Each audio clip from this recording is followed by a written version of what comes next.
नमस्कार, आप देख रहे हैं अपने उत्तराखंड में हूं आपके साथ संदीप तिवारी। राष्ट्रपति द्रौपदी मुर्मू 8 दिसंबर को 2 दिवसीय दौरे पर उत्तराखंड के देहरादून आ रही हैं। इस दौरान वो यहां द प्रेसिडेंट बॉडीगार्ड स्टेट स्थित आसियाना में रात्रि विश्राम करेंगी। राष्ट्रपति 8 व 9 दिसंबर को देहरादून में रहेंगी। 9 दिसंबर को राष्ट्रपति पहले लाल बहादुर शास्त्री प्रशासनिक अकादमी मसूरी में भावी IAS अफसरों को संबोधित करेंगी। उसके बाद दिन में दून विश्वविद्यालय की कुलपति प्रोफेसर सुरेखा डगवाल ने बताया कि राष्ट्रपति के दौरे की तैयारियां तेजी से चल रही हैं। बताया जा रहा है कि विश्वविद्यालय के समारोह में करीब 650 छात्र छात्राओं को डिग्री दी जाएगी। वहीं करीब 36 को गोल्ड मेडल व 16 को PhD अवार्ड मिलेंगे।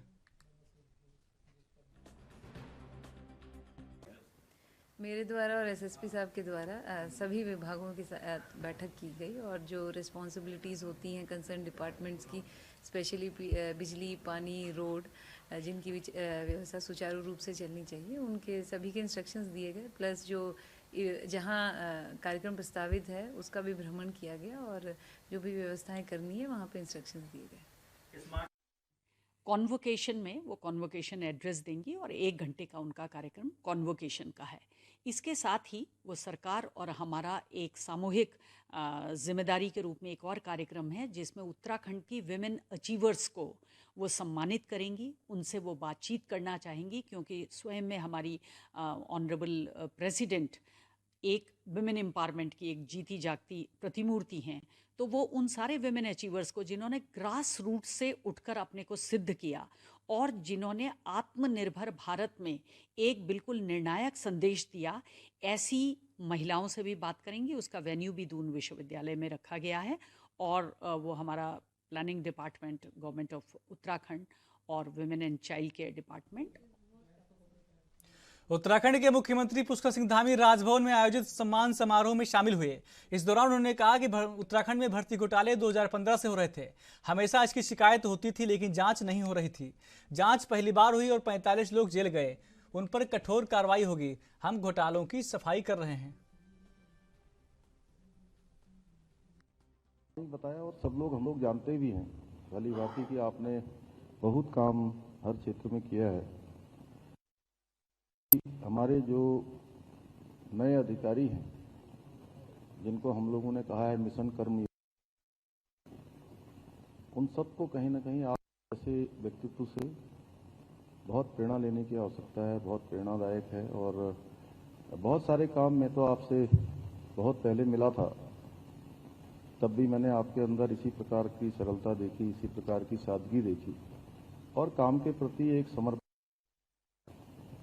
और दूसरा, अभी जब हम लोगों ने पिछले वर्ष लोक सेवा आयोग का चयन हो रहा था, उसमें उस चयन में आप ही का चयन हुआ, वो आपकी योग्यता थी। आपकी असलियता की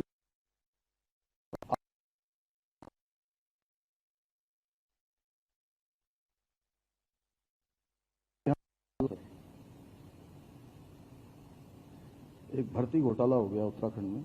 उत्तराखंड के देहरादून में बिपिन रावत प्रकरण में मुख्यमंत्री पुष्कर सिंह धामी के निर्देश पर SSP ने लापरवाही बरतने वाले चौकी इंचार्ज को सस्पेंड कर दिया है। बता दें कि 25 अक्टूबर को कोतवाली नगर देहरादून पर भादव की विवेचना में प्रवीण सैनी चौकी प्रभारी लखीबाग द्वारा लापरवाही करने और अभियुक्तगणों को गिरफ्तारी न करने के गंभीर आरोप लगे थे।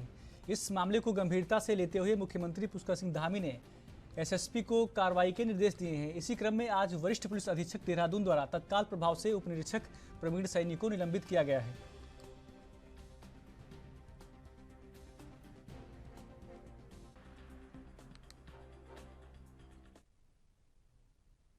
आज दिनेशपुर शहीद खुदीराम बोस स्टेडियम में शहीद खुदीराम बोस जी की 133वीं जयंती पर सभी वर्ग के लोगों ने अपनी उपस्थिति दर्ज कराई। वहीं कार्यक्रम में हिमांशु सरकार जी, सरोज मंडल, रवि सरकार ने शहीद खुदीराम बोस जी के जीवनी पर प्रकाश डाला और छात्रों को उनकी जीवन से प्रेरणा लेने को कहा। साथ ही आपको बता दें कि पूर्व मंडल अध्यक्ष हिमांशु सरकार ने कहा कि आज कल हम जिस आज़ाद भारत में सांस ले रहे हैं, सभी शहीद का अपने देश पर ऋण है।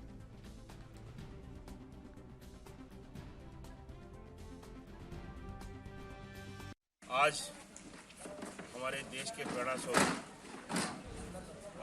परम आदरणीय परम सम्मानित खुदीराम बोस के जयंती के शुभ अवसर आज खुदीराम बोस स्टेडियम में अब सभी युवा साथी के साथ हम यहाँ पहुँचे हैं और उनको श्रद्धांजलि दिया है। इस देश के बहुत ही बड़े क्रांतिकारी और सबसे कम उम्र के में फांसी के फंदे में झूलने वाले ऐसे खुदीराम बोस के श्रद्धांजलि अर्पित करने का मेन उद्देश्य है कि हमारे देश के युवा जो इस टाइम नशे और दूसरे टाइप अपने विचारों का परिवर्तन कर रहे हैं, लेकिन मैं बताना चाहूँगा कि युवा साथियों को उनसे उनके जीवन में प्रेरणा लें और उनके दिए हुए आदर्श में, जो आज हमारा देश आदर्श है, हम खुली हवा में, आज़ादी हवा में हम जो सांस ले रहे हैं, वो उन्हीं का देन है। आज जिस तरीके से इस पूरे देश में एक वातावरण है, जिस तरीके से आप देख रहे हैं जहाँ जहाँ बलात्कार, नशा, इस तरीके का जो वातावरण फैला है, कहीं ना कहीं खुदीराम बोस से हमें प्रेरणा लेना चाहिए, उनके विचारों पे हमें चलना चाहिए। आज हमारे परम श्रद्धेय खुदीराम बोस महान क्रांतिकारी हमारे देश के, जिनके बलिदान पर पूरा देश एकजुट होकर हमारे देश को आज़ाद कराने के लिए एक महान क्रांतिकारी आंदोलन चला और युवाओं में एक विशेष क्रांति जागृत हुई, जिसके फलस्वरूप आज हम खुली हवा में सांस ले पा रहे हैं। आज हम जिस भारत का निर्माण हुआ है उनके बलिदान पर हमने उनको याद किया, उनकी जयंती मनाई और हमें पूरा भरोसा है कि उनके बलिदान को हमेशा ये पूरा भारत याद रखेगा और नए युवाओं में ये प्रेरणा अवश्य जागृत होगी और ये जो नशा और ये इन सब चीज़ों में जो युवा जा रहे हैं वो निश्चित ही सही रास्ते पर आकर भारत का। उत्तराखंड के अल्मोड़ा में रामलाल आनंद कॉलेज नई दिल्ली द्वारा यूनेस्को के सहयोग से सुंदरपुर में 2 दिवसीय अंतर्राष्ट्रीय कार्यशाला का आयोजन किया गया, जिसमें राष्ट्रीय और अंतर्राष्ट्रीय एक्सपर्ट ने हिस्सा लिया।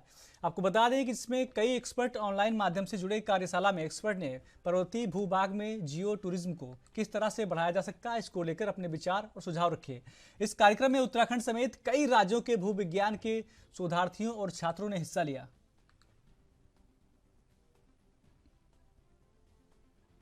इस कॉन्फ्रेंस का जो आपने देखा होगा मुख्य उद्देश्य क्या है कि जो टूरिज्म के अलग अलग विधाएं होती है, जिसमें आप लोग जानते हैं कुछ टूरिज्म यहाँ पर बहुत फेमस है, जिसमें आपका रिलीजियस टूरिज्म है, जिसको हम तीर्थ यात्रा वगैरह बोलते हैं, या फिर कॉमर्शियल टूरिज्म है। लेकिन इन सब से पर्यावरण का भी नुकसान होता है, तो इसको देखते हुए ऐसा सोचा गया कि कुछ अल्टरनेट किया जाए, कुछ ऐसे विकल्प हो जिनमें हम अलग अलग क्षेत्रों को, जो खासतौर पर पिछड़े क्षेत्र है जहाँ पर अभी तक विकास नहीं पहुँच पाता है, वहाँ पर किसी इस तरह का टूरिज्म की व्यवस्था हो जो उस एरिया के लिए स्पेसिफिक हो। तो ये जियो टूरिज्म एक नई चीज़ है। एडवेंचर टूरिज्म आपने सुना होगा, लोग हिमालय में चढ़ते हैं पहाड़ों पे, पर हिमालय में बहुत सारे लोग स्टडी करने के लिए भी आते हैं, एजुकेशन के लिए। तो ये एक एजुकेशन टूरिज्म का भी पार्ट है और इसको हम शिक्षा से, जागरूकता से और साथ साथ में उनकी आजीविका से जोड़ने का प्रयास कर रहे हैं। कि यहाँ पे जब लगातार विद्यार्थी आएंगे तो यहाँ पे लोगों को कुछ रोजगार मिलेगा और साथ साथ जो होम स्टे ओनर हैं उन लोगों को भी यहाँ पे एक आमदनी का जरिया होगा और उनको यहाँ से कहीं दूर नहीं जाना पड़ेगा और यहीं पे उनको एक सम्मानित जीवन और एक वही जीवन जो दिल्ली में या किसी अन्य क्षेत्र में मिलता है, शायद उससे भी अच्छा जीवन उनको यहाँ पे मिलना शुरू हो जाए। और एक बात और होगी कि इसमें धीरे धीरे इस क्षेत्र में, क्योंकि पहाड़ में बहुत ही विरासत है, तो यूनेस्को और अन्य संस्थाएं भी इसको एक ग्लोबल पार्क का रूप देने। आज उत्तराखंड में सितारगंज के मीना बाजार में कुछ दुकानदारों के पास स्टे ऑर्डर दिखाया गया, लेकिन उसके बावजूद भी प्रशासनिक अधिकारियों ने तोड़फोड़ जारी रखी। वहीं उपस्थित शहीद अहमद का कहना है कि मेरे द्वारा स्टे ऑर्डर दिखाया गया था, साथ ही उप जिला अधिकारी महोदय से बात भी की गई थी, लेकिन मेरी कोई सुनवाई नहीं की गई। तो वहीं उपस्थित चेयरमैन हरीश दुबे धरने पर बैठ गए और उन्होंने कहा कि स्टे ऑर्डर आने के बावजूद भी अधिकारियों द्वारा मनमानी चलाई जा रही है। आज गरीबों को बेरोजगार कर दिया गया, हम इसके खिलाफ कोर्ट में जाएंगे। अगर हमें न्याय नहीं मिला तो हम आगे धरना प्रदर्शन करेंगे।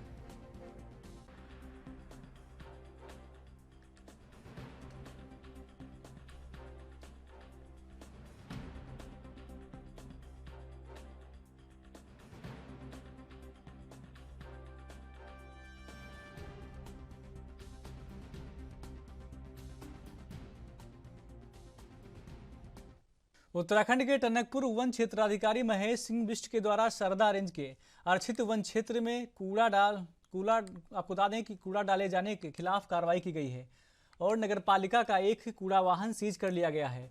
वन क्षेत्राधिकारी महेश सिंह बिष्ट ने जानकारी देते हुए बताया कि पिछले लंबे समय से लगातार नगरपालिका द्वारा आरक्षित वन में कूड़ा डाला जा रहा है, जिसके खिलाफ कार्रवाई करते हुए आज एक कूड़ा वाहन को सीज कर लिया गया है। आगे भी यह कार्रवाई जारी रहेगी। साथ ही कहा कि वन विभाग का यह क्षेत्र नेपाल सीमा से लगे मार्ग पर स्थित है, जहां स्थानीय लोग अक्सर मॉर्निंग वॉक के लिए जाया करते हैं। ऐसे में नगरपालिका द्वारा वहां कूड़ा डाले जाने से एक और जहां वन संपदा को नुकसान पहुंच रहा है, तो वहीं दूसरी ओर स्थानीय लोगों के स्वास्थ्य पर भी असर पड़ रहा है।